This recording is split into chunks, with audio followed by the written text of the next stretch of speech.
I'll tell you a couple of stories about fraud. She didn't just delete tens of thousands of those emails, she wiped the server clean. What, like with a cloth or something?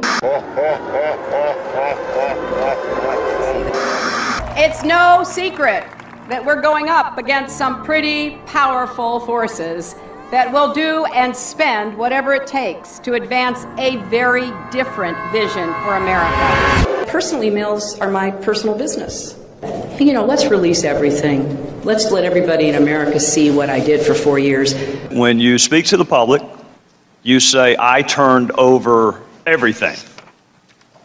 That's, for the most part, a direct quote. When you talk to the public, you say, I turned over everything. That's for the, people investigating it to try to figure out. But we turned over everything that was work-related. Every single thing.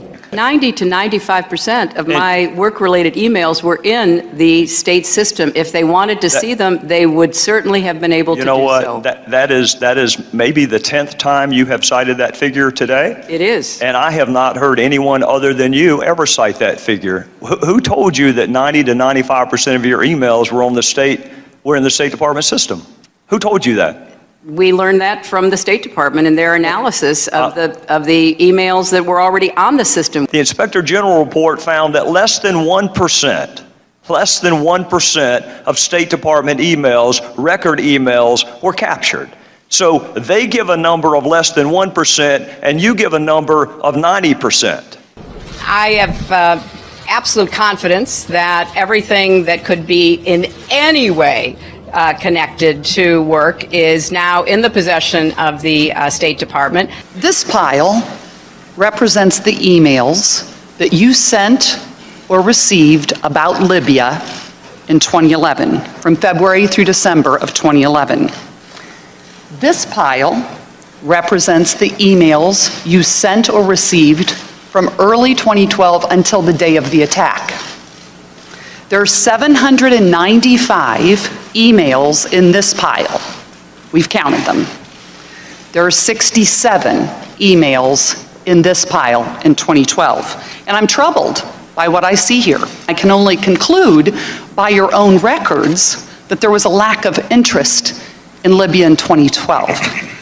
What difference at this point does it make? When I think back now to that day and what she knew, it shows me a lot about her character, that she would choose in that moment to basically perpetuate what she knew was untrue. This was a fast-moving series of events in the fog of war, and I think most Americans understand. How about more generally? Do you think there's something you can do to get a majority of Americans to believe you're trustworthy? Hi, Secretary Clinton. Would you sign this for me? Sure. What's your name? If you can make it out to Christopher Stevens. I think you knew him. Yeah, I'm not going to make it out to Chris Stevens. What difference does it make? Here it goes, here. The server contains personal communications from my husband and me. Only time I got on the internet, I did 2 emails, and I ordered Christmas presents from a reservation. Otherwise, I found people said embarrassing things on emails. I didn't want to be one of them.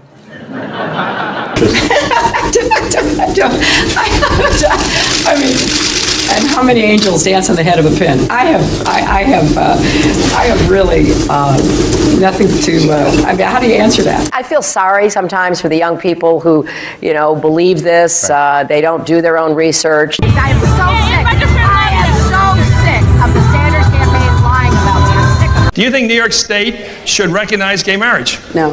No. Okay.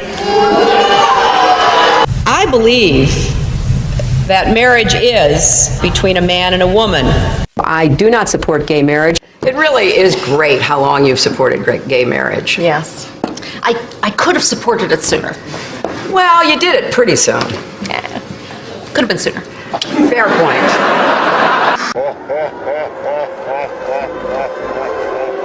The unborn person doesn't have constitutional rights. Are you saying that a child on its due date, just hours before delivery, still has no constitutional rights? Under our law, that is the case.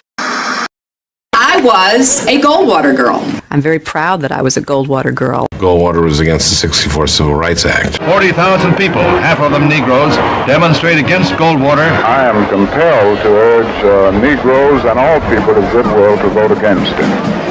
His election would be a tragedy and certainly suicidal almost for the nation and the world. He's a very arrogant person to deal with, which I think is a combination of this vision of Russia and some fundamental insecurity.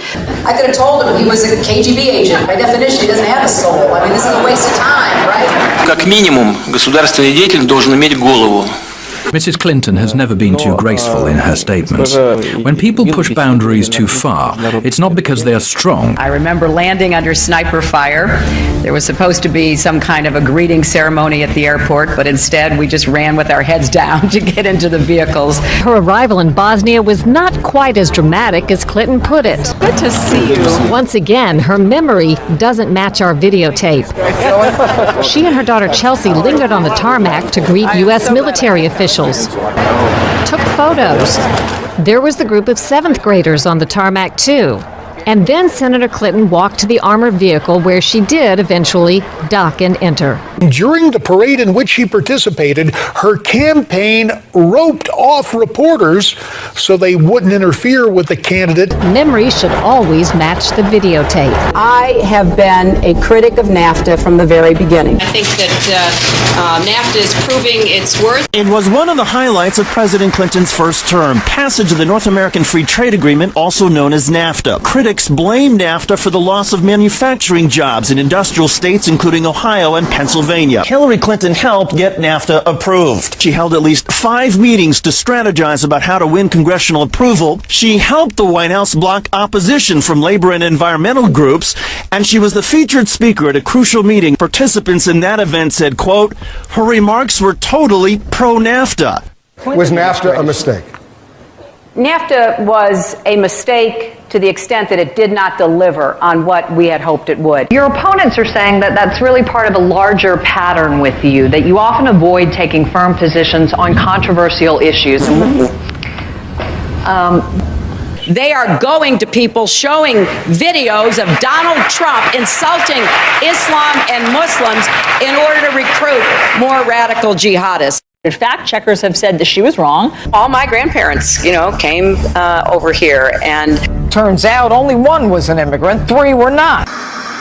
And then, frankly, there are those who are saying the best thing that could happen to us is be attacked by somebody.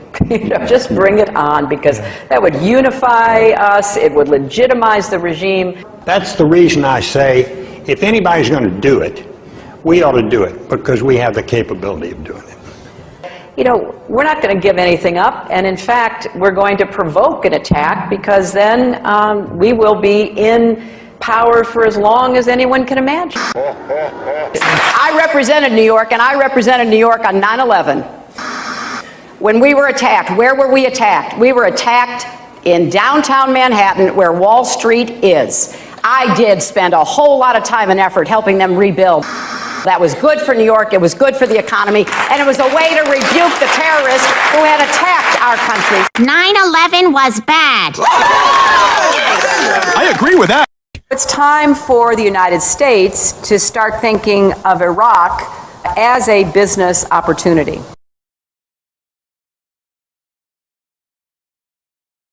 Hi, Secretary Clinton, will you release a transcript of your paid speeches to Goldman Sachs?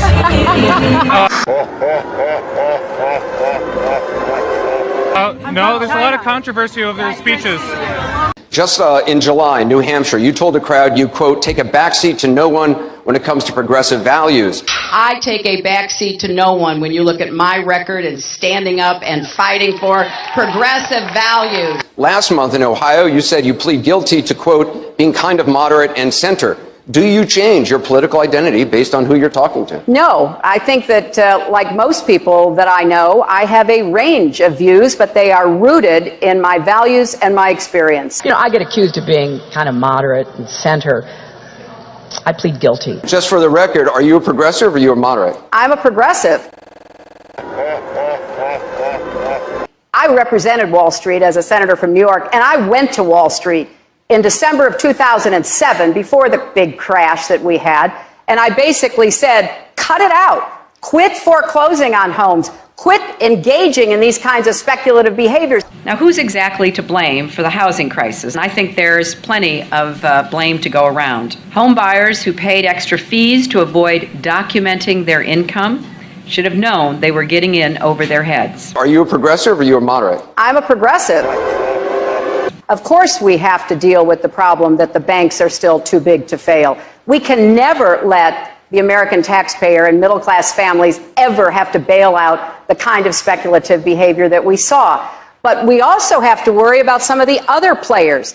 AIG, a big insurance company, Lehman Brothers, an investment bank. There's this whole area called shadow banking. That's where the experts tell me the next potential problem could come from. You were against same-sex marriage, now you're for it. You defended President Obama's immigration policies, now you say they're too harsh. You supported his trade deal dozens of times. You even called it the gold standard. Now, suddenly last week, you're against it. Will you say anything to get elected? Well, actually, I have been very consistent over the course of my entire life. Time and time again, you hear one thing in speeches, and then you see a campaign that has the worst kind of tactics, reminiscent of the same sort of Republican attacks on Democrats. Well, I am here to say that it is not only wrong, but it is undermining core democratic principles. Since when do Democrats attack one another on universal health care? I've looked at the legislation that Senator Sanders has proposed, and basically he does eliminate the Affordable Care Act, eliminates private insurance, eliminates Medicare, eliminates Medicaid, TRICARE, Children's Health Insurance Program. This is what drives people crazy. It drives them crazy. You know, why not just come out and lay it out? This is what makes people distrust not just these politicians, but Washington, but the administration, but anybody who even raises their hand and testifies under oath, believing you're not being straight with me. In conclusion, Congress is supposed to provide oversight. The voters are supposed to provide oversight. And you were supposed to provide oversight. That's why you have special liberties, and that's why you have special protections. I am not surprised that the President of the United States called this a phony scandal. I'm not surprised that Secretary Clinton asked, what difference does it make? I'm not even surprised that Jay Carney said Benghazi happened a long time ago. The Clintons fired the White House Travel Office employees, allowing their wealthy Hollywood friends to take over the lucrative travel business. This led to investigations by the FBI, DOJ, GAO, Oversight Committee, and the Whitewater Independent Counsel. The Clintons claimed the firings were due to financial misdeeds, but the employees were cleared on all counts. Hillary Clinton allegedly played a central role in the firings, yet in her sworn testimony, she claimed she was not involved. The independent counsel found this to be factually inaccurate and that she made factually false statements. The Clintons were forced to remove their friends and reinstate the previous employees. Vince Foster, the longtime friend and companion of Hillary Clinton, was significantly involved in several Clinton scandals. Due to the strange circumstances surrounding his death in 1993, an investigation ensued. Before the police arrived, Clinton staffers illegally removed boxes of documents on Whitewater and presumably Travelgate and other sensitive issues. President Clinton put his wife in charge of the most expensive program in the country. There was a national outrage that the unelected, unqualified First Lady was going to design America's healthcare system. In a 1993 interview, Hillary Clinton admitted, "I am not an expert on healthcare. I'm not somebody who has studied it." Hillary Clinton kept the Presidential Task Force on National Healthcare Reform shrouded in such secrecy that a federal judge threatened to hold the administration in contempt. 2 years later, the healthcare plan was a 1,342-page nightmare, including gatekeepers, health alliances, purchasing cooperatives, new and higher taxes, and restrictions on choosing doctors. Physicians, hospitals, large and small businesses, insurance companies, Democrats, Republicans, and the general public rejected the program, and it failed disastrously. the General Accounting Office put a price tag of $32 million on Hillary Clinton's healthcare fiasco. For dishonesty, Hillary Clinton and others were fined $450,000. Court costs to taxpayers were $725,000. In 1996, with Hillary Care fresh in their minds, Americans voted both the Senate and the House into Republican hands for the first time in over 4 decades. In 1994, President Clinton's Attorney General Janet Reno initiated an investigation focusing on fraud accusations against the Clintons regarding their real estate venture, Whitewater Development Corporation, co-owned with their friends Jim and Susan McDougal. Hillary Clinton was the central figure, and the probe revealed pervasive conflicts of interest between the Rose Law Firm, where Hillary Clinton was partner, and its client, Madison Guarantee, owned by Clinton business partner Jim McDougal. Hillary Clinton claimed billing records subpoenaed and critical to the investigation were lost. It is presumed they were stolen from Vince Foster's office the night he died. 19 months later, following the Clintons' acquittal, many of the missing records reappeared in the Clintons' residence. As they were covered with Hillary Clinton's fingerprints, she fell under suspicion of obstruction of justice. Their business partner, Susan McDougal, refused to testify against the Clintons, assuring they were not charged. Susan McDougal went to prison for her silence, but was pardoned by President Clinton. 15 Clinton associates were convicted of 40 federal crimes related to Whitewater. The independent counsel's report highlighted the president's abundant and calculating lies under oath, obstruction of justice, and abuse of power. During this case, many other alleged abuses were uncovered. The 4.5-year expanded investigation cost taxpayers $145 million.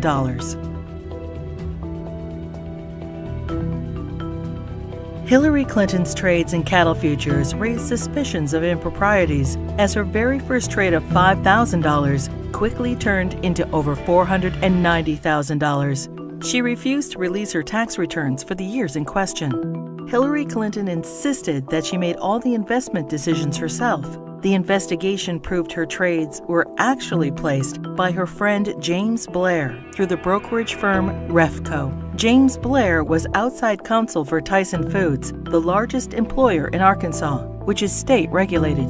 The perception was Mrs. Clinton received preferential treatment and incredible financial returns as a way to garner favor with her husband, then governor of Arkansas. Refco was investigated and paid the largest fines in the history of the exchange.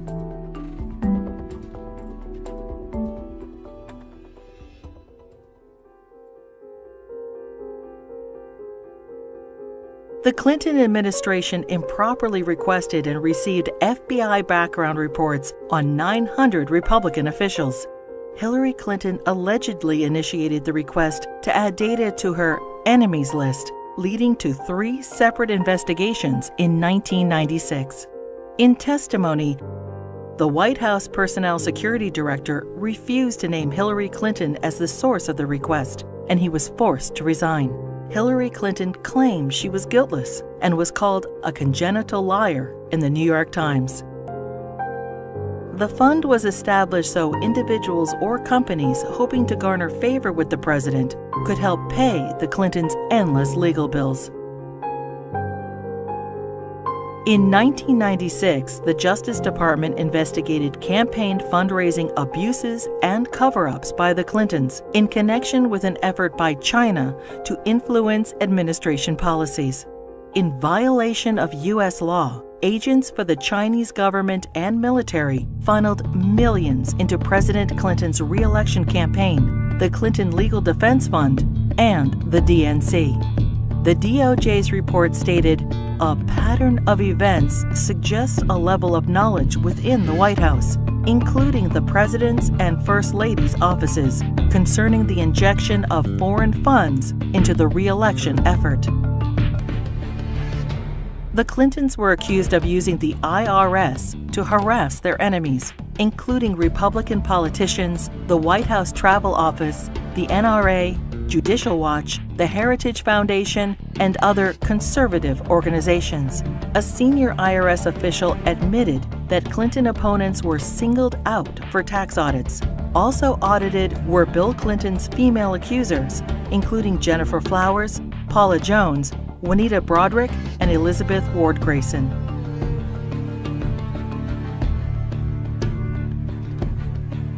As he was leaving office in January 2001, President Clinton pardoned 450 people for crimes ranging from cocaine trafficking to kidnapping and terrorism.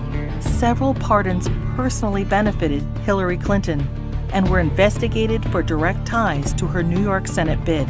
Mark Rich, a billionaire fugitive, owed the government over $160 million and was charged with tax evasion, wire fraud, racketeering, and trading with Iran. Rich's ex-wife, Denise Rich, a close friend of the Clintons, donated over $600,000 to the Clinton Presidential Library just prior to the pardon. Mrs. Rich also gave $14,000 to the Clinton Legal Defense Fund and $135,000 to Hillary Clinton's Senate campaign. The new Square Four were elders of a Republican voting Hasidic community convicted of defrauding the government of millions of dollars. Candidate Clinton met with their grand rabbi. Hillary Clinton received their votes, and the new Square Four received their pardons.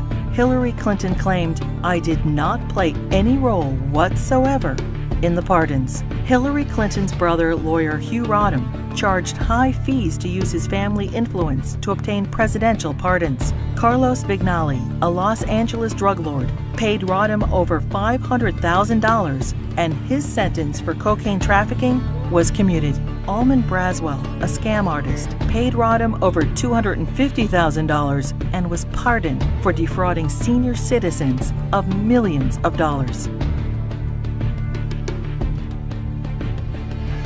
Fighting for Puerto Rican independence, the FALN exploded 138 bombs in New York City, Chicago, and Puerto Rico.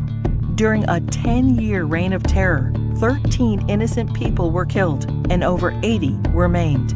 New York City Councilman Jose Rivera met with Hillary Clinton proposing pardons for FALN members in return for Puerto Rican support in her Senate race.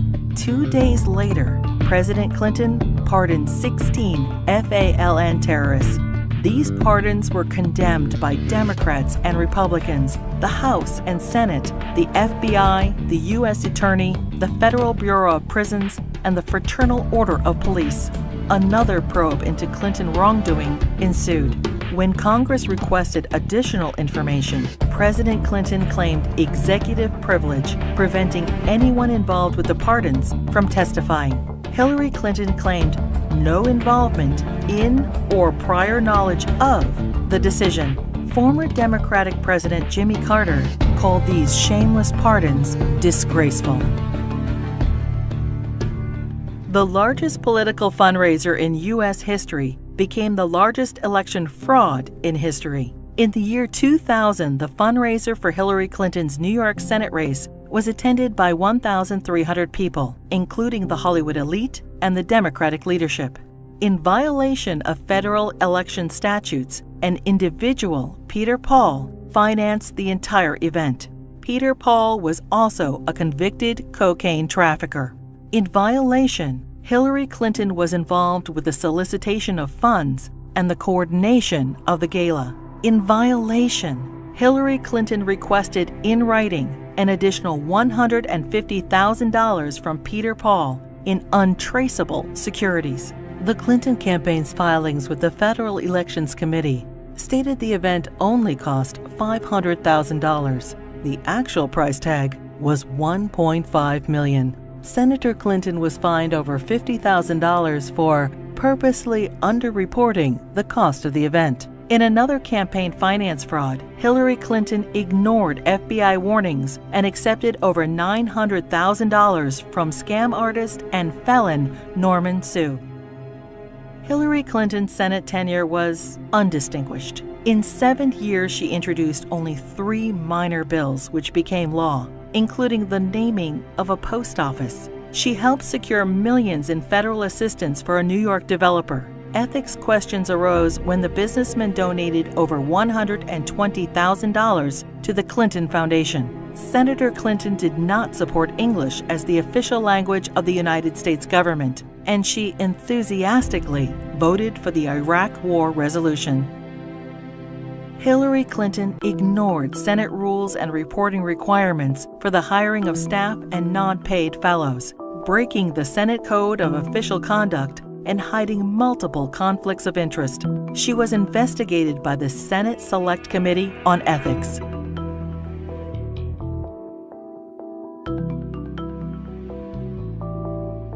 Hillary Clinton's long history of campaign finance abuses continued. Jeffrey Thompson and other fundraising bundlers for her failed 2008 presidential campaign pled guilty to conspiracy and campaign finance law violations. In the primaries, Democrats nominated the little-known junior Senator Obama over the well-known, scandal-ridden Hillary Clinton.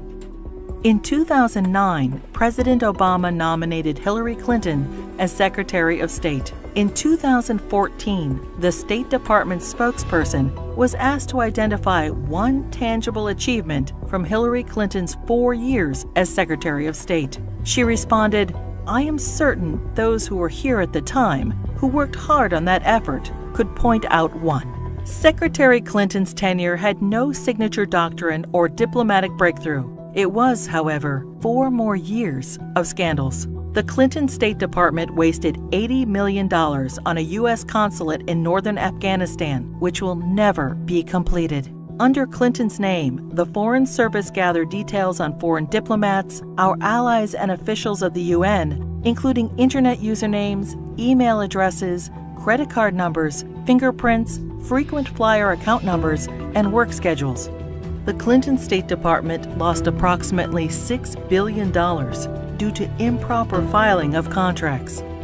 The FBI, CIA, and the DOJ requested that Boko Haram be designated as a terrorist group so the agencies could pursue them. Secretary Clinton declined, and the group continued its reign of terror, including the kidnapping of 300 schoolgirls in Nigeria. A special investigator for the State Department claims probes into illegal acts by the Diplomatic Security Service and ambassadors were influenced, manipulated, or simply called off under Hillary Clinton.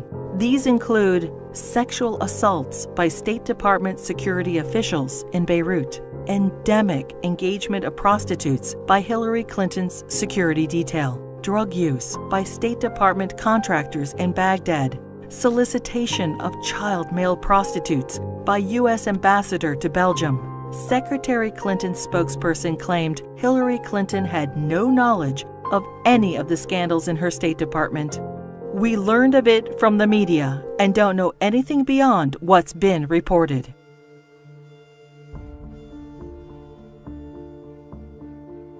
The United States mission in Benghazi, Libya, was attacked on September 11, 2012. As Hillary Clinton was Secretary of State at the time, she is at the heart of the cover-up investigation.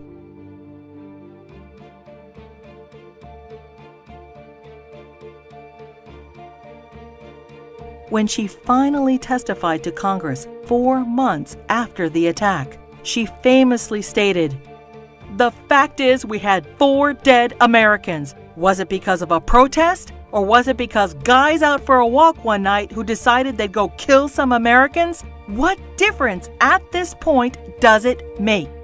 Hillary Clinton testified that she submitted all documents requested by Congress. 20 months later, and only through a Freedom of Information Act request, 41 new documents were released, including changes to Ambassador Susan Rice's talking points. More documents are still being withheld.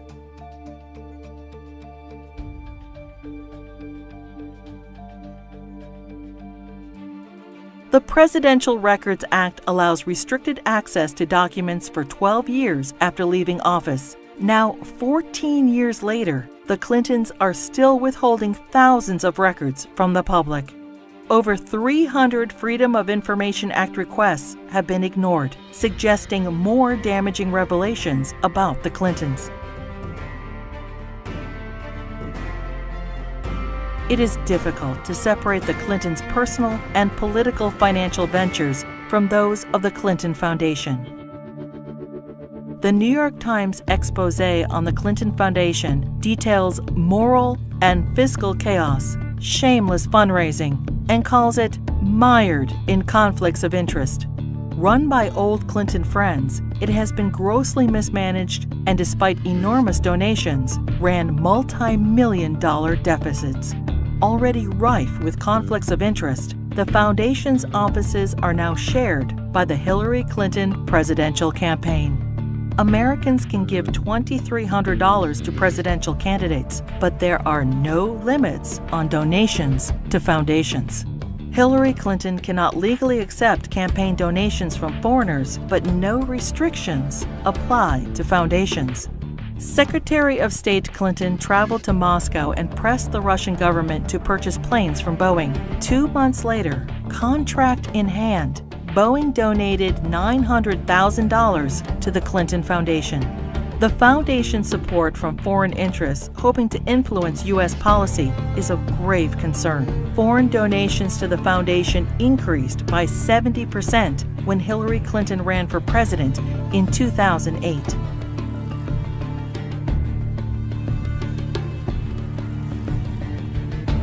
Saudi Arabia has financed terrorists, has an abysmal women's rights record, and punishes homosexuality by death. And yet, the Kingdom of Saudi Arabia is one of the largest supporters of the Clinton Foundation. In a Clinton co-presidency, every large donation could raise suspicions of improprieties or influence peddling and lead to non-stop investigations. Great story here for anybody willing to find it and write about it and explain it is this vast right-wing conspiracy. It's no secret that we're going up against some pretty powerful forces that will do and spend whatever it takes to advance a very different vision for America.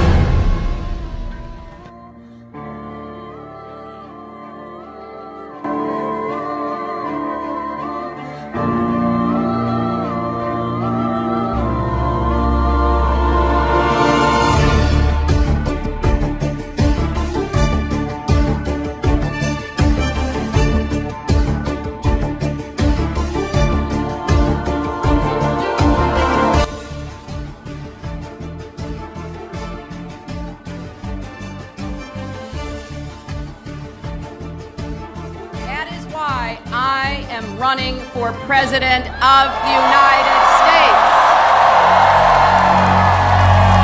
The people want to know Hillary. The Hillary that I knew back here in Arkansas. When she was in the Benghazi hearings, when she said, "What difference does it make? They're dead." What difference at this point does it make? That's the Hillary I know. We came, we saw, he died. Hi, Secretary Clinton. Would you sign this for me? Sure. What's your name? If you can make it out to Christopher Stevens. I think you knew him. Yeah, I'm not going to make it out to Chris Stevens. What difference does it make? Here it goes, here. Yep. Senator Clinton has extraordinary ability to obfuscate, refuse to answer questions, avoid confrontations, and up until now has been given a pass on it. A story in the New York Times talking about why Senator Clinton voted this way, because I think some people were surprised by it. And her advisor said that she voted yes because she was moving from primary mode to general election mode. Primary mode versus general election mode? How about tell the truth mode? How about we say the same thing in the primary that we say in the general election? We know that Hillary's an insecure person. Secure people don't lie. They don't lie inveterately the way she does. Hillary Clinton points to her time in the White House as a large part of her qualification for the job as president. But most of the news media has conveniently forgotten that her time as First Lady was mired in controversy. The core of the controversy is how truthful Mrs. Clinton has been in answering questions, sometimes under oath, about Whitewater and other matters. She was the First Lady to come under criminal investigation. In both Little Rock and Washington, D.C., she was plagued by numerous scandals. I finally parted company with Hillary Clinton when I saw how she was using private detectives to investigate the women who were linked to her husband. Not to change him, not to reform him, not to make him a better person, but to cow the women into silence so that he could get elected president. I do not want that woman controlling the IRS or the DEA or the NSA or the FBI or the CIA. Not in a democracy, I don't. One thing about Hillary, Bill was just a good timing guy. But Hillary, she's an animal. Hillary is the one that I promise you, she pulls the strings. She pulled them in Arkansas. She pulled them in the White House when she was there as the First Lady. And my God, if she gets to be president. Take a deep breath and relax and just, sit back, because here they come again. We're going to have to just ride through this, as we have so many of these other false accusations.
Не было сомнений, России, конечно же, выгодно как президент Хиллари Клинтон.